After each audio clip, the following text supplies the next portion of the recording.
What up, though? This is your boy Beezy430 back again with another classic album review. First off, I want to say thank you guys for taking the time to vote.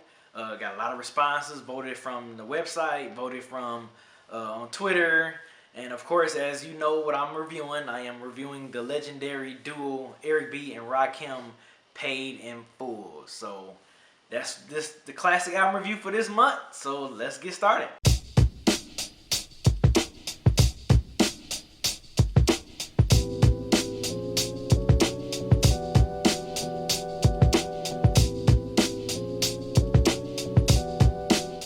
Alright, so before I start, make sure you guys vote in the description box I have below.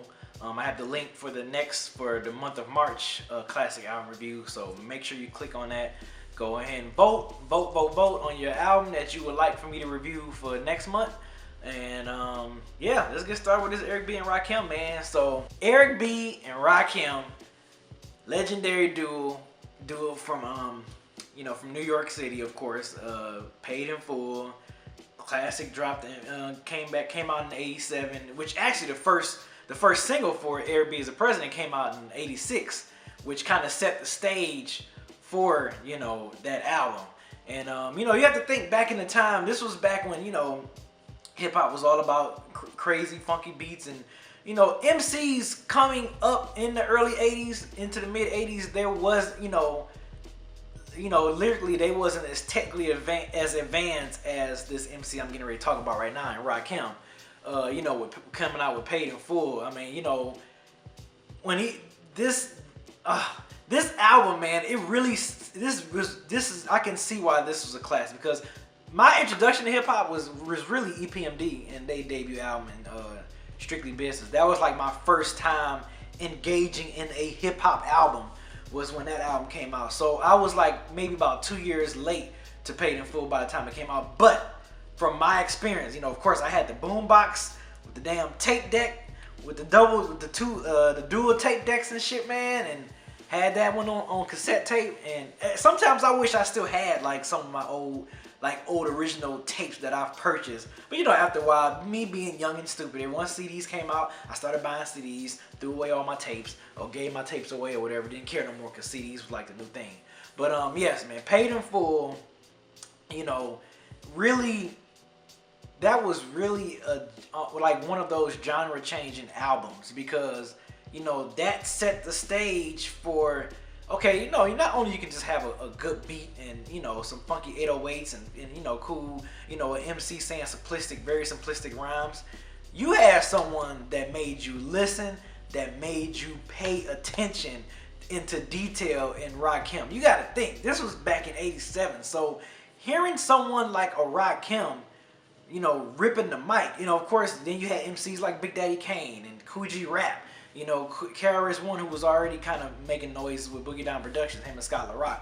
But yeah, guys like MC like Rakim really set that stage to like a lot of MCs that we have. I mean, like MCs that we love today, you kind of thank Rakim for laying that template down. MCs like Nas, MCs like Black Thought, Blue, just to name a few, man. I mean, so many MCs that was just like that.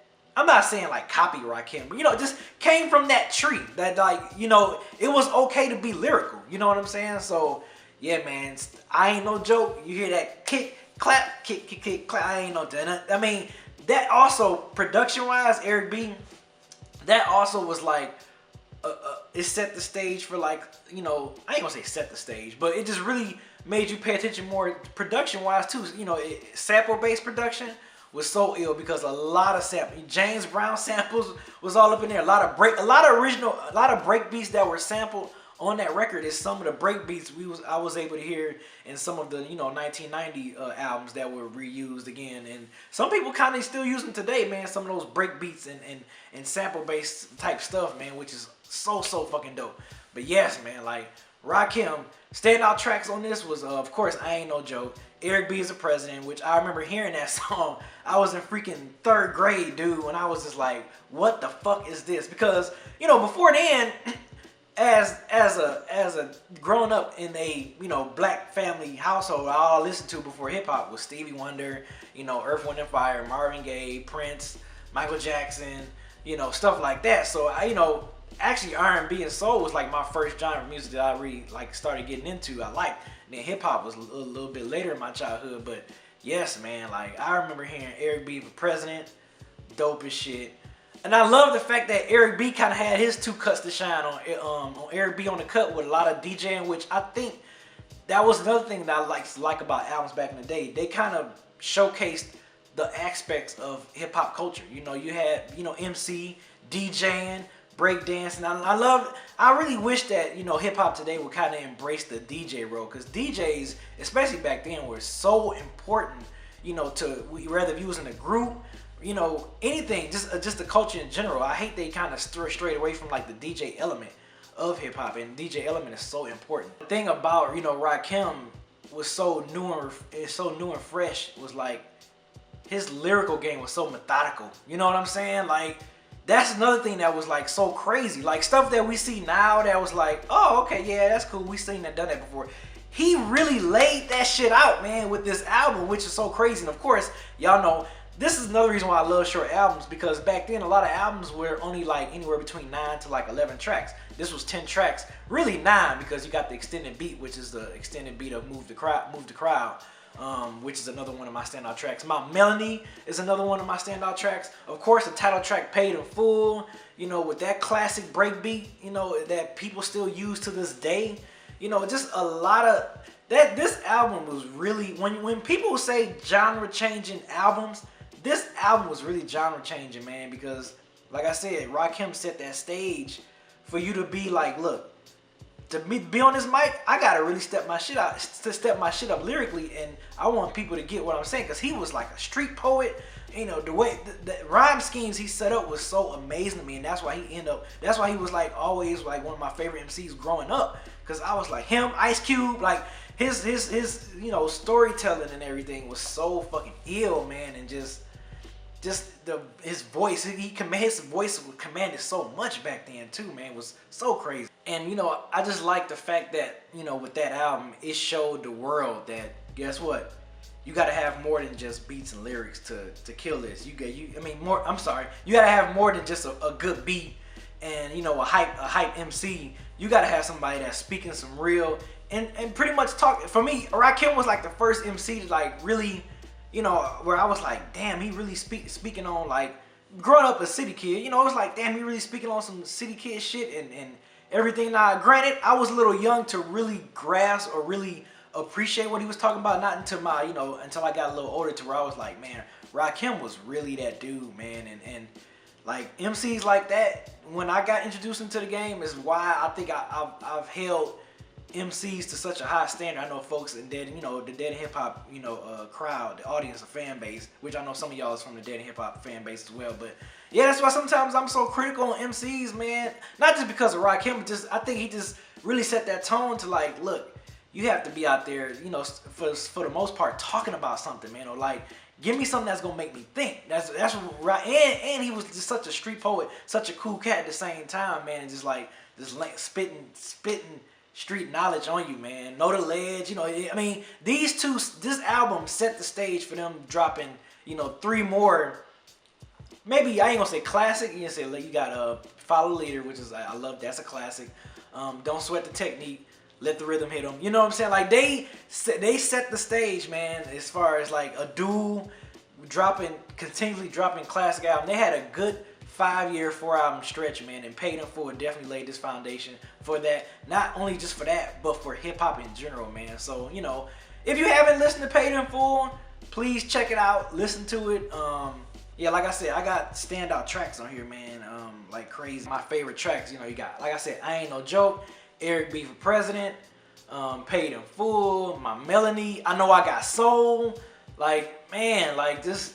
And that's one thing too, that this shit was so soulful, man. Like, it was definitely a soulful album if you listen to like the old school break beats and stuff like that. Like, if you didn't grow up with this, for the young folks that's watching this, like, yeah, like it was really, for production wise, it was really like another level of production that I've heard growing up back then. So, which was cool, man. It was dope, man. Like, this album is definitely a genre-changing album, and I think a lot of people need to give it.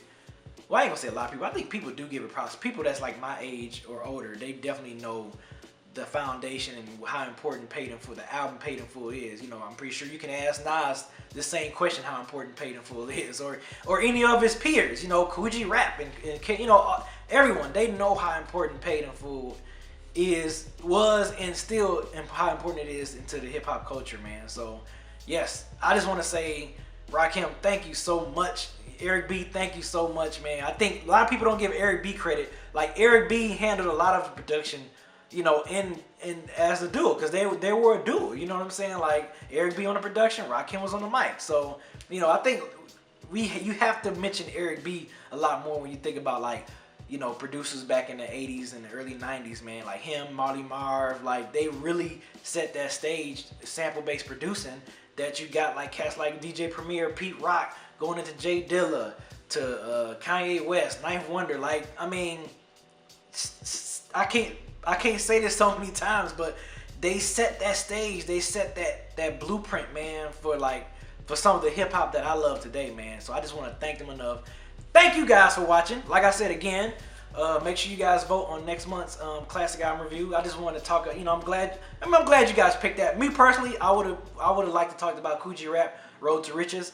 But you know, maybe I might put that in the poll again. Maybe it might win or not. But yes, this guy, Rakim, Eric B, man, Eric B Rakim, thank you guys for so much for, you know, dropping an album that blew my mind back then and still blows my mind today. You know, like, it's crazy how much, you know, we learn from you create a template that's still, you know, being applied today in hip hop. You know, I mean, probably not in the mainstream hip hop, more so in the underground, but like, you laid that template for a lot of us hip hop heads, to fans, to like appreciate and love, man. And I just cannot thank you guys enough. So other than that, this is your boy Beezy430. Like I said, follow me on Twitter, hit me up in the comment section.